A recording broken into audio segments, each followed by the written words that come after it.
मैं ये जानना चाहता हूँ कि क्या हम यूनिवर्स को जान सकते हैं कि वो कितना बड़ा है, या हम अभी तक जान पाए हैं?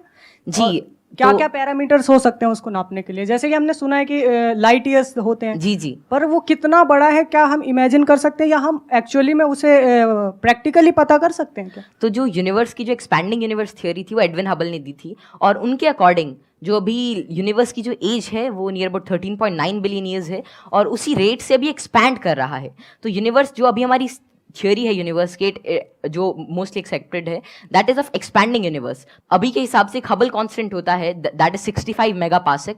तो जो डिस्टेंस ऑफ यूनिवर्स है that is h times d, तो वही 13.9 बिलियन टाइम्स लाइट ईयर। तो इतना भी हमारा एक एस्टिमेशन है कि इतना यूनिवर्स हो सकता है। जैसे आपने इतनी सारी नॉलेज गेन कर रखी है, क्या आप भूलते नहीं है चीज़ों को, या भूलते हैं? कब रिवाइज करते हैं? हम पढ़ते हैं तो हमें रिवाइज करना पड़ता है, अगले हफ्ते भूल जाते हैं, रिवाइज करने के आपके बाद साथ भी भूल ऐसा जाते कुछ हैं। एक्चुअली ऐसे ही होता है है ना? Yes sir. अगर आप किसी चीज़ को अच्छी तरीके से देख लेते हैं, उसे समझ जाते हैं, तो उसकी एक आउटलाइन आपके दिमाग में रहती है, और फिर आपको उसे ज़्यादा रिवाइज करने की ज़रूरत नहीं रहती।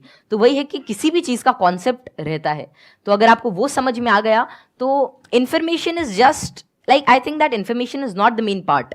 If you understand the thing properly, फिर आपको वो सारी चीज़ें आसानी से याद रहती है, आपको कोई उसके लिए एक्स्ट्रा एफर्ट्स नहीं करने पड़ते। सर पूछ रहे थे, बोल रहे थे ना कि मैं मैटर के बारे में स्टडी कर रहा हूँ, तो मैं ये जानना चाह रहा था कि जो इलेक्ट्रॉन प्रोटॉन है इनका मतलब सबसे पहले किसने बताया था इनके बारे में? तो इलेक्ट्रॉन की जो डिस्कवरी थी, तो यार 9th क्लास की एनसीईआरटी में मिल जाता है।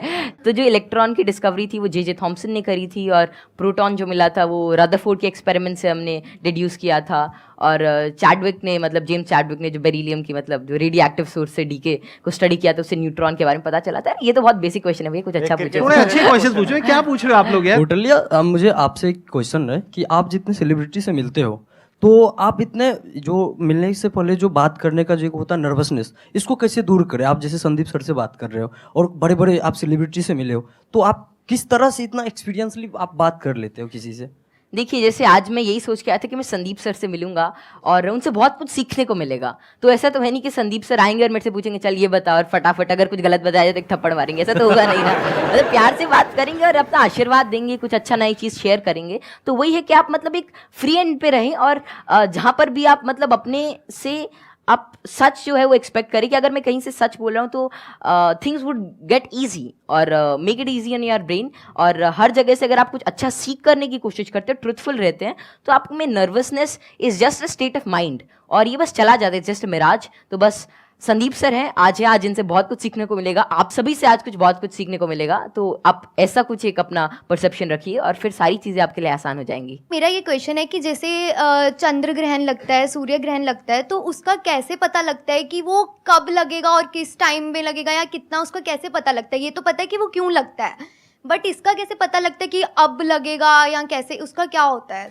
तो खैर ये जो टेक्नोलॉजी थी एस्टिमेट करने की कि कब सोलर एक्लिप्स, लूनर एक्लिप्स या कोई भी सेलेस्टियल मूवमेंट होगी, ये तो आज से मतलब कई हज़ार साल पहले ही डेड्यूस हो चुकी थी। और इसका रीज़न यही है कि ऑब्जर्वेशन से हम एवरेज टाइम निकाल सकते हैं। एक पैरेलैक्स एंगल आपने पढ़ा होगा कि उससे हम मतलब ये एवरेज स्पीड और एवरेज डिस्टेंस निकाल सकते हैं किसी भी चीज़ का, और उससे ही हम डेड्यूस कर सकते हैं कि कितना रेडियस है, कि एक साल में इतना डिस्टेंस ट्रैवल करती है। फिर एपोजी पेरेजी, फिर केपलर्स लॉ लगा के सेमी मेजर एक्सिस वगैरह निकाल के, तो उससे हम उसका डिस्टेंस यूज़ कर सकते हैं, और फिर टाइम पीरियड से हम we can actually deduce it. और एक नई चीज़ लूनर एक्लिप्स वगैरह के बारे में ये है कि जैसे जैसे आजकल क्या है, जो due to tidal forces moon हमसे हर साल 3 सेंटीमीटर दूर जा रहा है। तो बहुत हज़ारों सालों बाद ऐसा होगा कि सन तो उतना ही रहेगा लेकिन चांद जो है वो छोटा हो जाएगा। तो उसके बाद मतलब एक्लिप्स जो होगी वो जिसे आजकल टोटल होती है उतनी नहीं होगी।